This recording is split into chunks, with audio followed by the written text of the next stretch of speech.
हॉकरों की पुनर्वास की मांग को लेकर भाजपा ने निकाली विरोध रैली। हॉकरों को हटाने के विरोध में और उनके पुनर्वास की मांग को लेकर भाजपा ने फालाकाटा शहर के विरोध रैली निकाली।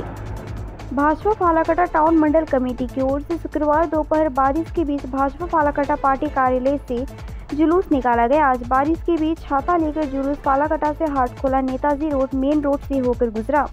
भाजपा फालाकाटा टाउन मंडल कमेटी की ओर से मांग की गई कि हैकरों के पुनर्वास की व्यवस्था सरकार के द्वारा की जाए।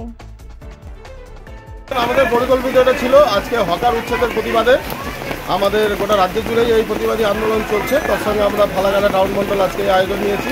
ফালাকাটায় যেভাবে তৃণমূলের কাউন্সিলর এবং চেয়ারম্যানরা বর্বরচিতভাবে আজকে হকারদের উচ্ছেদ করে দিয়ে তাদের পুনর্বাসন করে দিচ্ছেন এতদিন পর্যন্ত, তাই আজকে আমরা এই আন্দোলনে নেমেছি যাতে তাদের পুনর্বাসন দিতে হবে এবং তাদের যাতে সে স্থায়ী পুনর্বাসন হয় এবং তাদের সম্পত্তি তাদেরকে আজকে বুলডোজার নিয়ে গিয়ে যেভাবে তাদের দোকানপাট ভাঙচুর করেছে আমরা তারও ক্ষতিপূরণ দাবি করি।